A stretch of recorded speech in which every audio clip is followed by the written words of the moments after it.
Simplified GS and English के online platform पे मैं आपका दोस्त संजय आप सभी का बहुत बहुत स्वागत करता हूं। दोस्तों, पिछली क्लास में हमने बात करी थी टेंसेस की कि टेंस आपके जो है 3 प्रकार के होते हैं मुख्यतः, प्रेजेंट, पास्ट और फ्यूचर, और उनके फिर 4 प्रकार होते हैं, इंडेफिनेट, कंटिन्यूस, परफेक्ट और परफेक्ट कंटिन्यूस। दोस्तों, आज हम बात करने जा रहे हैं किसी भी हिंदी के वाक्य को कैसे पहचानेंगे। दोस्तों, हिंदी के वाक्य को पहचानने के लिए आपको पहचान बताई जाती है कि किसी भी वाक्य के अंत में जो शब्द आता है उससे हम उस वाक्य को पहचान सकते हैं। जैसे किसी वाक्य में ता है, ती है, ते है आया हुआ है तो हम उसको मान लेते हैं कि वो वाक्य प्रेजेंट इंडेफिनिट का है। अगर किसी वाक्य में रहा है, रही है, रहे हैं, आ रहा है तो वो प्रेजेंट कंटिन्यूस का है। अगर किसी वाक्य में चुका है, चुकी है, चुके आ रहा है तो वो कौन सा हो गया? प्रेजेंट परफेक्ट हो गया। दोस्तों, इस प्रकार की बहुत सारी पहचान जो है हम पढ़ते हैं, लेकिन पढ़ने का जो तरीका है, परंपरागत तरीका जो है वो ये है कि हम क्या नाम से क्रम बाई क्रम, जैसे एक टेंस पढ़ लिया उसकी पहचान लिख लेते हैं, उसके फॉर्मूला लिख लेते हैं, उसकी हेल्पिंग और मैनर के बारे में लिख लेते हैं और उसके बाद फिर क्या नाम से हम उसकी प्रैक्टिस करते हैं। दोस्तों, इस प्रकार से हम जब प्रैक्टिस करते चले जाते हैं तो हमें लगभग 15-20 दिन या 1 महीना तो हो ही जाता है टेंस को पढ़ते पढ़ते। लेकिन जब एंड में हम पहुंच जाते हैं और एंड में जब हम किसी वाक्य में अचानक पूछ लें कि भाई इस वाक्य को बताइए, इसकी पहचान क्या है, तो फिर समस्या ये हो जाती है कि आपके नाम से उसको कंफ्यूज हो जाते हैं, भूल जाते हैं कि आखिर ये कौन सा टेंस है। तो दोस्तों, इस समस्या को सॉल्व करने के लिए हम एक शानदार टेबल लेके आए हैं। उस टेबल को आप देखते, बस केवल आपको याद करना है और उसके बाद देखते ही आप बता सकते हैं कि ये कौन से ये जो वाक्य है वो कौन से टेंस का है। देखिए, यहाँ पर बोर्ड पर हमने आपको एक टेबल बना रखी है। आपकी टेबल का नाम है किसी वाक्य को पहचानने की टेबल। दोस्तों, यहाँ पर जो टेबल है उसमें देखिए इस प्रकार से यहाँ पर ये टेंस लिखे हुए हैं और ये उन टेंसों के 4 प्रकार हैं। जैसे प्रेजेंट के 4 प्रकार, एक तो प्रेजेंट इंडेफिनिट, ये प्रेजेंट कंटिन्यूस, ये प्रेजेंट परफेक्ट और ये प्रेजेंट परफेक्ट कंटिन्यूस। इसी प्रकार से फिर हम देखेंगे past indefinite, past continuous, past perfect और पास्ट परफेक्ट कंटिन्यूस। फिर आपका future indefinite, future continuous, future perfect और फ्यूचर परफेक्ट कंटिन्यूस। दोस्तों, ऐसे आप टेबल को समझ पा रहे हैं कि आपको जो है इस प्रकार से टेबल में पढ़ना है। पहले तो आपको पढ़ना आना चाहिए। तो देखिए, ये रो है, इस रो में पूरे प्रेजेंट के 4 टेंसों के बारे में दे रखा है। जो आपकी सेकंड नंबर की रो है उसमें पास्ट के पूरे टेंसों के बारे में दे रखा है, और आपकी जो फ्यूचर की रो है इसमें फ्यूचर के टेंस के बारे में जितने भी 4 प्रकार हैं उनके बारे में दे रखा है। अब अपन चलो प्रेजेंट का लेते हैं। देखिए, प्रेजेंट की रो में चलते हैं। सबसे पहले तो सबसे पहले नंबर आ रहा है प्रेजेंट इंडेफिनिट का। आप टेबल में देख पा रहे हैं प्रेजेंट इंडेफिनिट। दोस्तों, उसमें पहचान क्या लिख रही है? ता है, ती है, ते है। इसका मतलब ये हुआ कि किसी वाक्य के एंड में जहां पर भी ता है, ती है, ते है आ रहा है तो वह वाक्य प्रेजेंट इंडेफिनिट का होगा।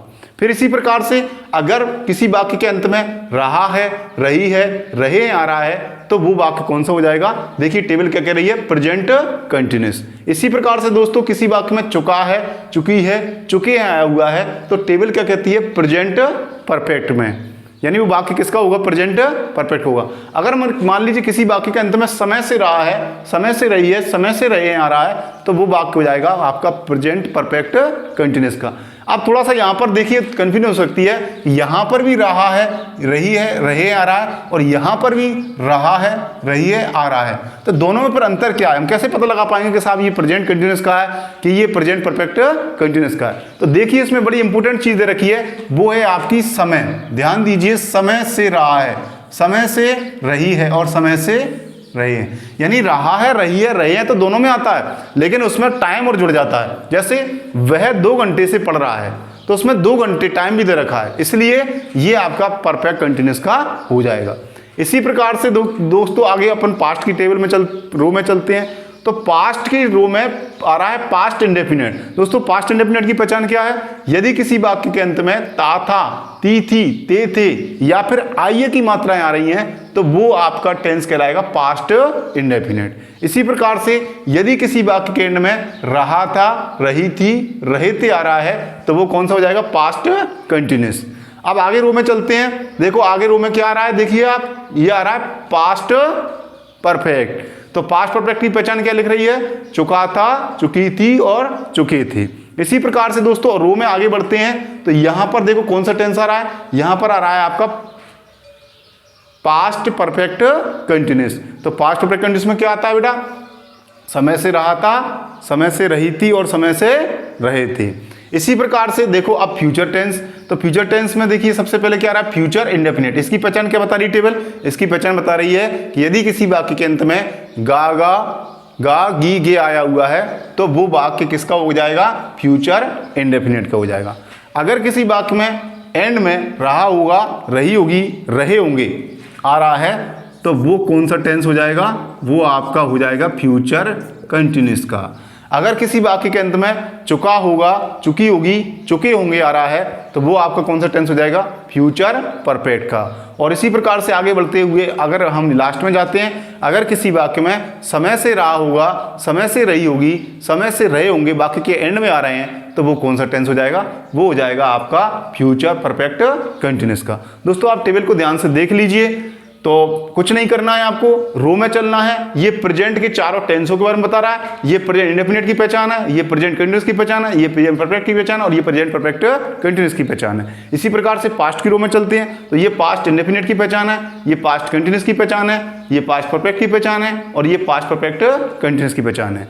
इसी तरह से ये फ्यूचर इंडेफिनिट की पहचान है, ये फ्यूचर कंटिन्यूस की पहचान है, ये फ्यूचर परफेक्ट की पहचान है और ये फ्यूचर परफेक्ट कंटिन्यूस की पहचान है। दोस्तों कहने का मतलब ये है कि अगर आपने इस टेबल को याद कर लिया तो आप कभी भी, अगर आपको रात में भी उठाकर पूछ लिया जाए कि बताइए वह ये वाक्य कौन से टेंस का है, तो आप तुरंत बता दो। जैसे मान लीजिए आपसे किसी ने कहा कि भाई वह पढ़ चुका होगा, कौन सा टेंस है, तो आपने टेबल में देखा चुका होगा यानी यहां आ रहा है और यहां का मतलब फ्यूचर की रो में आ रहा है, तीसरे नंबर पे आ रहा है यानी फ्यूचर परफेक्ट हो गया। अगर मान लीजिए किसी ने क्या दिया कि वह पढ़ रहा है तो बाकी एंड में क्या आ रहा है, रहा है, तो देखो दोस्तों रहा कहां आ रहा है, यहां पर आ रहा है, रहा है तो प्रेजेंट की रो में आ रहा है, कौन से नंबर पे आ रहा है, दूसरे नंबर पे आ रहा है यानी प्रेजेंट कंटिन्यूस। कहने का मतलब ये है कि कोई वाक्य आप बोल लीजिए और किसी वाक्य को आप बोलेंगे उसके पहचान के जो आपके एंड के वर्ड हैं उनको देखना है, उनको देख करके इस टेबल में देखना है कहां पर आ रहा है, वही उसका टेंस हो जाएगा। तो पहचानना बहुत ही आसान है दोस्तों। तो ये टेबल आपके लिए टेंस जो है उसको याद करने का एक बहुत ही शानदार और बहुत ही शॉर्ट तरीका है। इससे आप किसी भी टेंस को आसानी से पहचान सकते हैं। लेकिन दोस्तों आपको वहां पर कोई आकाशवाणी तो होने वाली नहीं है कि मिस्टर आप आकाशवाणी हो रही है कि ये वाला वाक्य है, ये है, जैसे मैंने बोला आपको वह पढ़ चुका होगा तो वहां पर आकाशवाणी हुई कि बेटा इसको बोल दो ये फ्यूचर परफेक्ट का है। अगर मान लीजिए आपने कहा कि वह पढ़ रहा है तो बेटा बोल दो कि ये प्रेजेंट कंटिन्यूस का है, आकाशवाणी हो गई।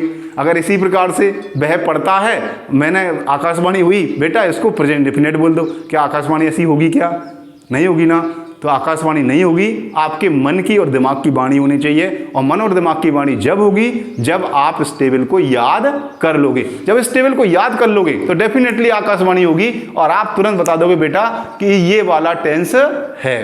तो दोस्तों आपको ये टेबल अच्छी तरह से लिखना है और याद करना है। आपको 100% गारंटी है किसी प्रकार के हिंदी के वाक्य को पहचानने में कहीं कोई दिक्कत नहीं आएगी। दोस्तों हमें उम्मीद है कि आपको ये वीडियो अच्छा लगेगा। अगर आपको वीडियो अच्छा लग रहा है तो अपने फ्रेंड को शेयर करो जिससे कि इसका फ़ायदा ज़्यादा से ज़्यादा लोग ले सकें, ज़्यादा से ज़्यादा लोग अंग्रेजी सीख सकें, ज़्यादा से ज़्यादा लोगों के लिए अंग्रेजी की कमजोरी दूर हो सके और अंग्रेजी में जो बच्चे अपने आप को कमज़ोर समझते हैं वो अपने आप को मजबूत समझेंगे, उनके अंदर आत्मविश्वास आएगा और कोई भी कंपटीशन होगा वहाँ पर वो धड़ल्ले से आगे बढ़ते चले जाएंगे। यही हमारे वीडियो का ये उद्देश्य है। Thank you very much, have a nice day, best of luck.